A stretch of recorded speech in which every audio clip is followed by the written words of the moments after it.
Witam serdecznie na kanale kuchniamagdy.pl. Dzisiaj upieczemy ciasto puszek.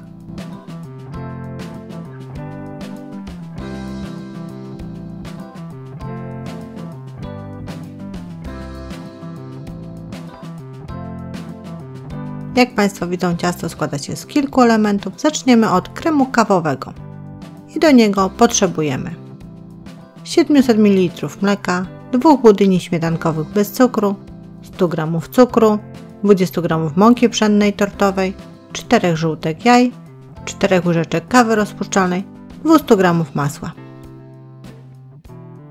Na gazie stawiamy sobie garnek, najlepiej z szerokim dnem, do środka wlewamy 600 ml mleka, włączamy gaz i zostawiamy, żeby mleko się gotowało. A my w międzyczasie w miseczce rozpuszczamy 4 łyżeczki kawy w 100 ml mleka. Mieszamy, żeby wszystko się połączyło, a kawa rozpuściła.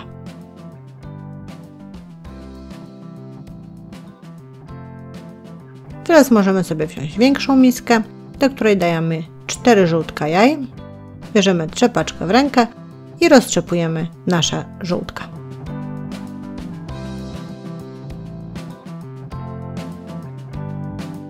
Kiedy podwoją objętość, dosypujemy 100 g cukru i ucieramy, aż żółtka zrobią się jasne.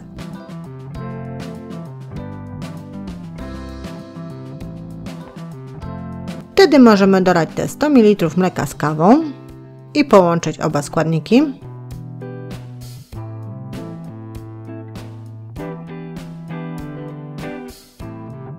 Następnie dodajemy 20 g mąki pszennej tortowej i mieszamy, żeby się składniki połączyły. Żeby dodać 2 budynie śmietankowe bez cukru i również mieszamy wszystko, żeby się połączyło.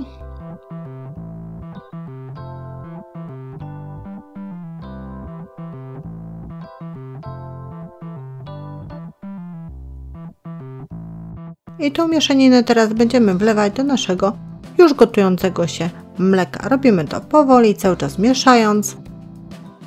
Pamiętajmy, że budyń musimy cały czas mieszać, żeby nam się nie przepalił. Ja robiłam to najpierw trzepaczką, później taką łopatką silikonową. Mieszamy od spodu i po bokach. Jak Państwo widzą, budyń zmienia konsystencję na coraz gęściejszą. Jeszcze ma grudki, ale cały czas mieszając wszystko się ładnie wyklaruje. No i jak pojawią się takie bąbelki, gejzery powietrza, to możemy uznać, że budyń jest ugotowany. Przykładamy go do jakiejś miseczki.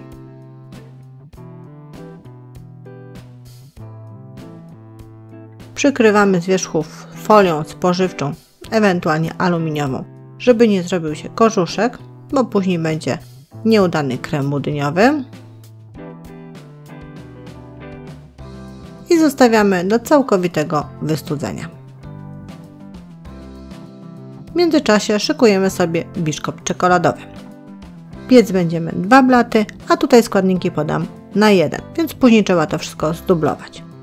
Tak więc na 1 blat biszkoptu potrzebujemy 80 g mąki pszennej tortowej, 25 g mąki ziemniaczanej, 4 jajka, 80 g cukru, 2 łyżki kakao oraz szczyptę soli. Do miseczki wsypujemy produkty sypkie, takie jak 80 g mąki pszennej tortowej, 25 g mąki ziemniaczanej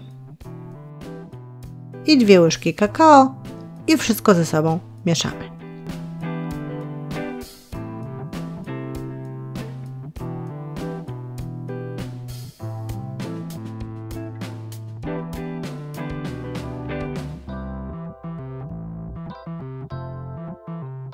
Szykujemy sobie jeszcze sitko, ale wszystkie produkty sypkie i sitko zostawiamy na później.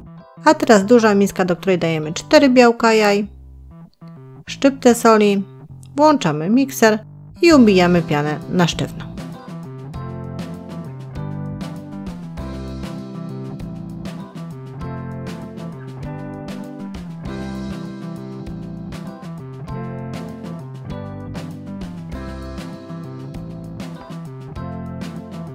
Jak piana będzie sztywna, dodajemy 80 g cukru, ale partiami.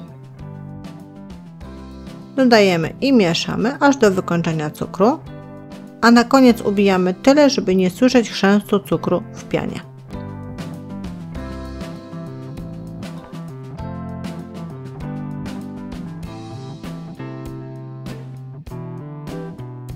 Teraz możemy po kolei po jednym dodawać 4 żółtka jaj. Dodajemy jedno i chwileczkę mieszamy i tak do wykończenia żółtek. Na koniec wszystko przemieszajmy tak, żeby się dokładnie połączyły składniki.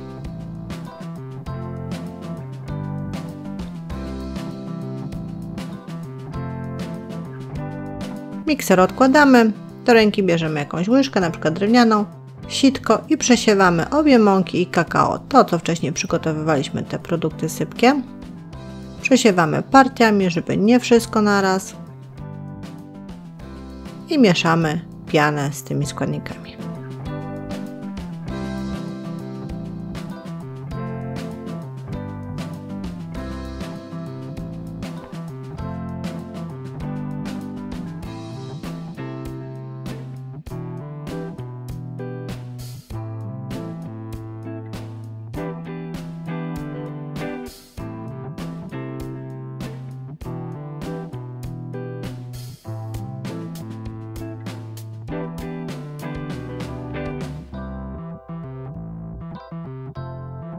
Wszystko dodane, wszystko wymieszane, wobec tego szykujemy sobie foremkę prostokątną w wymiarach 24×36 cm, której sam spód wykładamy papierem do pieczenia i do środka wykładamy masę na biszkopt.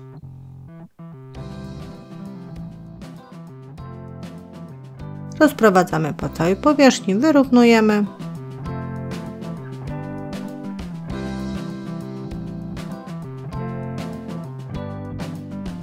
I wstawiamy do piekarnika rozgrzanego już do 160–170 stopni Celsjusza. Używając grzałek góra i dół, pieczemy biszkopt około 20 minut. Czy się upiekł, sprawdzamy patyczkiem, a jak się upiekł, wyjmujemy z piekarnika i zrzucamy z wysokości około 50 cm. Zostawiamy do wystudzenia, następnie rantę odcinamy od ciasta.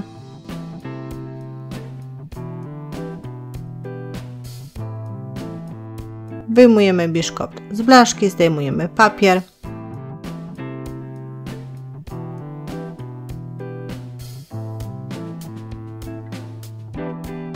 Odwracamy i ścinamy sobie tą wierzchnią skórkę, która jest nam niepotrzebna.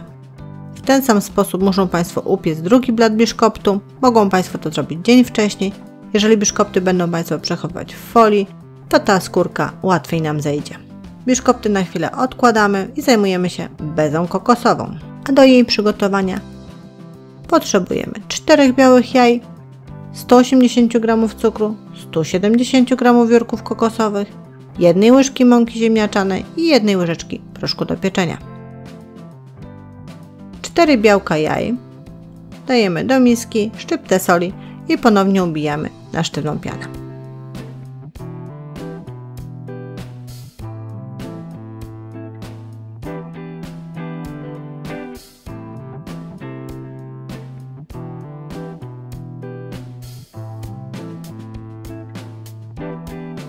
Jak piana będzie sztywna, dodajemy 180 g cukru. Robimy to partiami.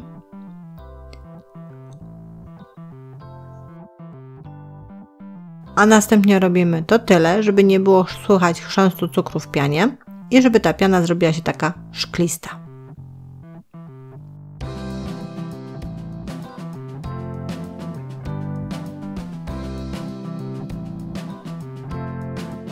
Po dość długim ubijaniu tej piany dodajemy 1 łyżkę mąki ziemniaczanej i 1 łyżeczkę proszku do pieczenia. Wszystko ze sobą mieszamy.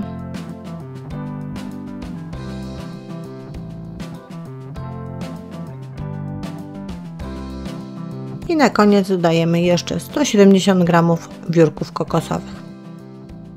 Myśmy zrobili to na 2 partie, żeby łatwiej było wszystko rozmieszać.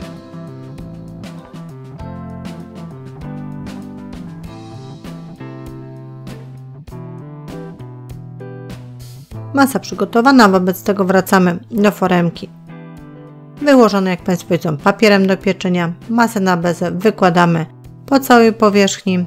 W ten sposób będzie łatwiej rozprowadzić po spodzie.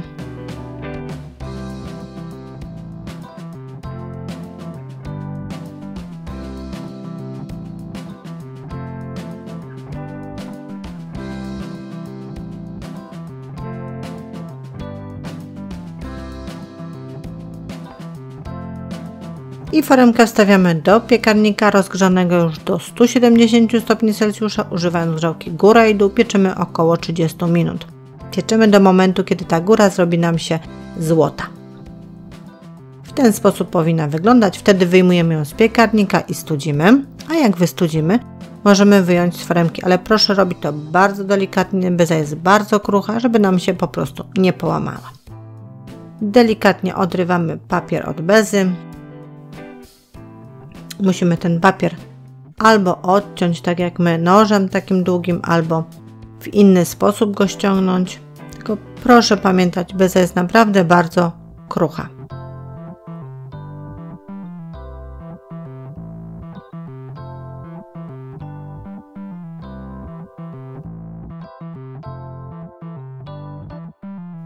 Ok, beza gotowa. Kolejny element gotowy, a minęło już trochę czasu. I budyń kawowy nam wystygł. Zdejmujemy folię spożywczą. Budyń ma konsystencję zwartą, jak tu Państwo widzą. Bierzemy sobie miskę, do której dajemy 200 g masła. Włączamy mikser i ucieramy to masło na puszystą masę.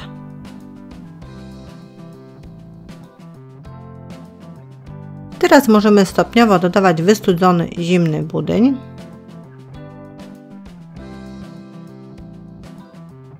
Na początku ciężko idzie.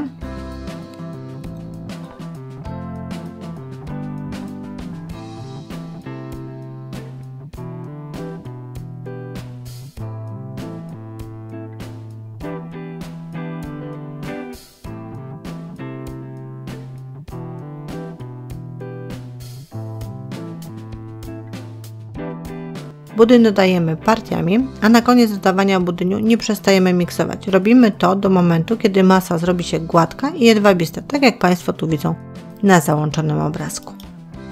Wtedy możemy podzielić ją sobie na dwie części i zacząć składać ciasto. Ale żeby to zrobić, potrzebujemy jeszcze poncz do nasączenia biszkoptu. Czyli 150 ml przygotowanej wody, 2 łyżeczki cukru i ewentualnie opcjonalnie 2 łyżeczki likieru amaretto. To w momencie, kiedy dzieci nie będą jadły ciasta. Składanie ciasta zaczynamy od foremki, tej co używaliśmy do pieczenia biszkoptu, którą wykładamy papierem do pieczenia. Do środka wkładamy biszkopt, tak jak Państwo tutaj widzą, i nasączamy przygotowanym ponczem. Wszystkie składniki na poncz wymieszaliśmy i nasączamy. Poncz musi nam wystarczyć na 2 blaty biszkoptu, pamiętajmy, i nie musi być robiony to bardzo mocno. Teraz 1 połowa kremu budyniowego, którą wykładamy po całej powierzchni i rozprowadzamy równomiernie, wyrównując.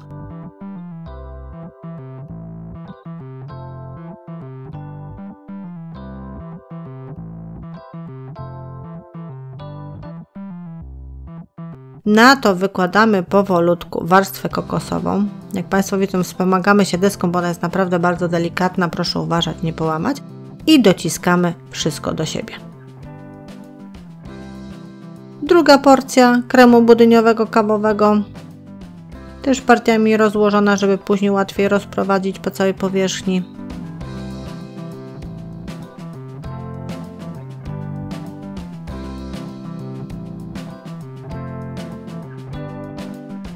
No i na to ląduje drugi placek biszkoptu. Dociśnijmy wszystko do siebie.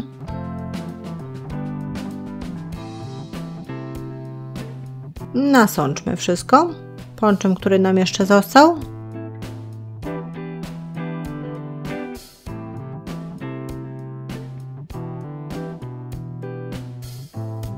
I foremkę odstawiamy na chwilę, ponieważ musimy przygotować polewę czekoladową. A składniki na polewę czekoladową to 2 tabliczki czekolady mlecznej oraz 6-7 łyżek mleka. Dodatkowo na koniec do przygotowania ciasta potrzebujemy wiórki kokosowe do posypania wierzchu. W kąpieli wodnej rozpuszczamy czekoladę, dodajemy mleko,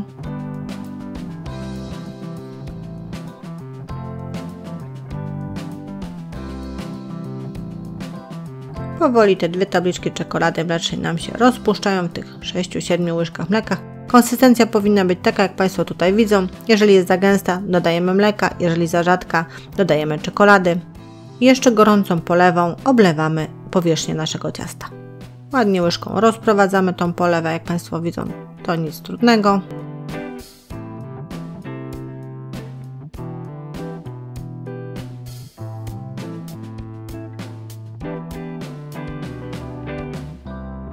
A na koniec obsypujemy wiórkami kokosowymi.